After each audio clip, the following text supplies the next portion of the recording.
Assalamualaikum warahmatullahi wabarakatuh. Bismillah, alhamdulillah, wassalatu wassalamu ala rasulillah wa ala alihi wa sahbihi wa man tabi'ahudahu wa ba'd.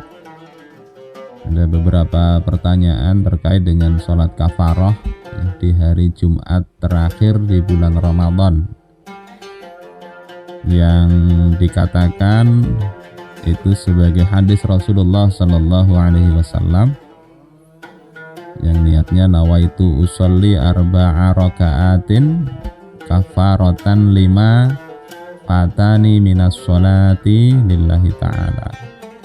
Di sholatnya 4 rakaat untuk menutupi sholat-sholat yang telah lalu yang tidak dikerjakan. Kemudian dinisbahkan sholat ini dari Rasulullah, yang katanya Rasulullah mengatakan sholat tersebut sebagai kafarah, pengganti sholat selama 400 tahun. Dan menurut Sayyidina Ali, sholat tersebut sebagai pengganti sholat yang tidak dikerjakan selama 1000 tahun. Lalu ada sahabat bertanya, umur manusia kan cuma 60-100 tahun. Lalu kelebihannya untuk siapa? Maka kata Rasulullah, itu adalah untuk orang tuanya, istrinya, sanak familinya, dan orang-orang di lingkungannya. Kelebihannya itu. Nah, ini sebetulnya banyak variasi yang model begini, dan sebetulnya ini sudah mulai tahun-tahun dulu, ya, tapi senantiasa muncul di WA itu untuk menanyakan hal ini. Saudara-saudaraku sekalian rahimakumullah, di kitab-kitab para ulama itu juga sudah dibahas dengan berbagai variasinya. Misalnya di kitab ini I'anatut Talibin halaman 312, ini kitab dalam madhab Syafi'i, secara tegas dinyatakan oleh musannif wa minal bid'il mazmumah, di antara bid'ah yang mazmumah, yang tercela. Walaupun dalam madhab Syafi'i itu ada istilah nanti bid'ah itu ada yang hasanah, tapi secara tegas di sini dikatakan bid'ah mazmumah, tercela. Allati ya'samu fa'iluha, yang pelakunya itu berdosa, wa yajibu ala wulatil amri man'u fa'iliha, dan wajib atas waliul amr, penguasa, untuk melarang orang yang melakukannya itu. Nah, di antaranya itu adalah di sini disebut washolatu akhiri jum'atin min Ramadan, dan sholat di akhir Jumat pada bulan Ramadan. Kalau yang di sini disebutkan sab'ata asyara rak'atan, 17 rakaat, yang di broadcast di WA itu 4 rakaat.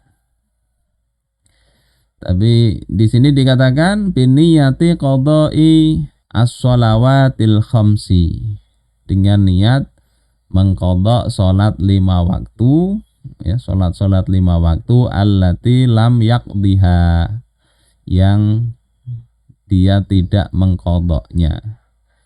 Ini salat yang dikatakan oleh musannif I'anatut Talibin itu sebagai bid'ah yang tercela dan berdosa. Nah, lebih tegas juga dinyatakan oleh Imam Ibnu Hajar Al-Haytami di dalam Al-Fatawa Al-Fiqhiyah Al-Kubra. Ini masih mazhab Syafi'i. Dikatakan di situ di halaman 217, wa amma sholatul baro'ah, adapun sholat baro'ah, sholat kafarah sama ya. Fa in urida biha ma yunqalu an katsirin min ahlil Yaman. Kalau yang dimaksud itu, jadi beliau ini mencelanya kalau ada i'tiqad, ada maksud,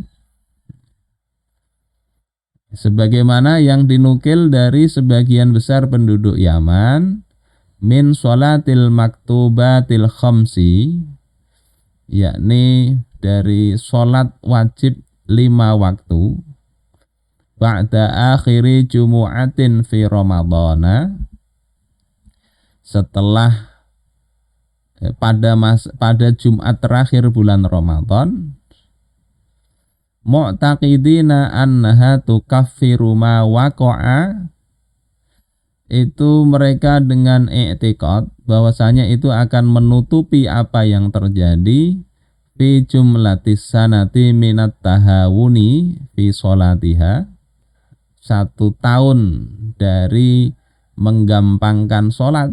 Berarti sama seperti yang di i'anatut thalibin tadi, 5 waktu 17 rakaat setelah selesai sholat asar di bulan Ramadan pada Jumat terakhir, diiktikadkan itu menghapus, menutupi sholat 5 waktu yang ditinggalkan selama setahun.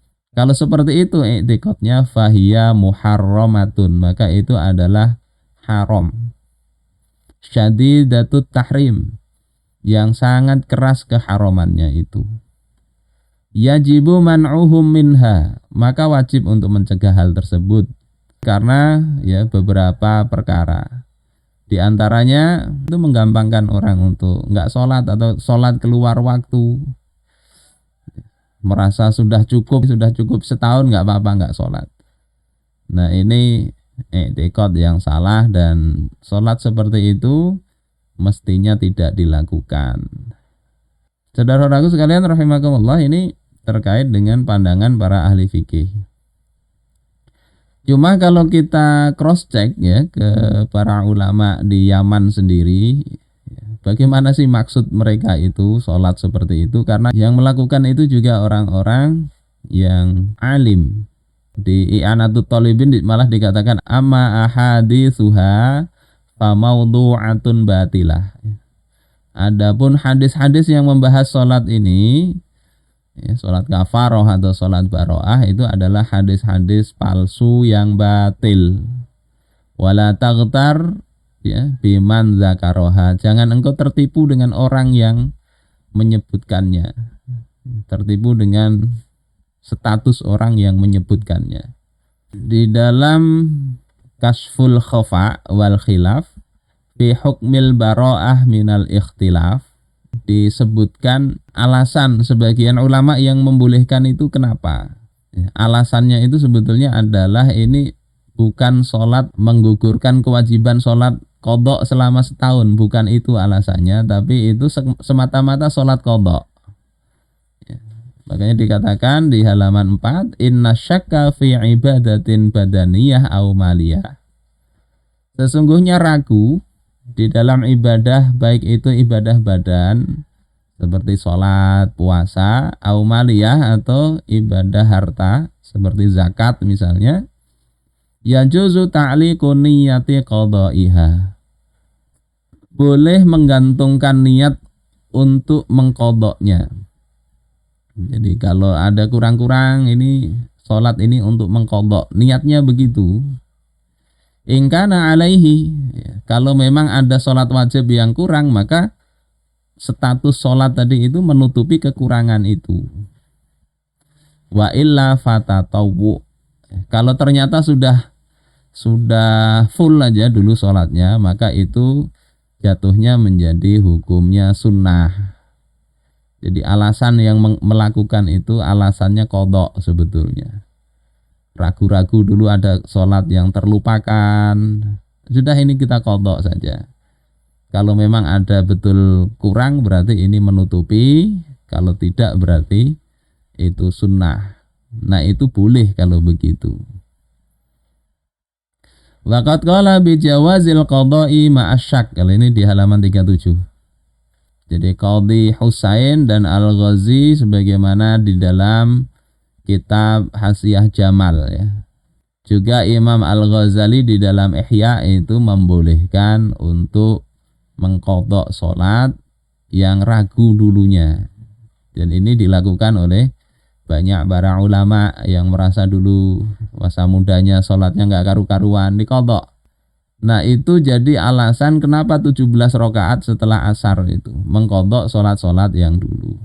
Tapi yang perlu dicatat, pertama, tidak boleh dengan dibarengi keyakinan bahwa sholat itu berarti sudah mengganti sholat fardu yang ditinggalkan selama 1 tahun apalagi selama 400 tahun atau 1000 tahun sebagaimana riwayat palsu tadi.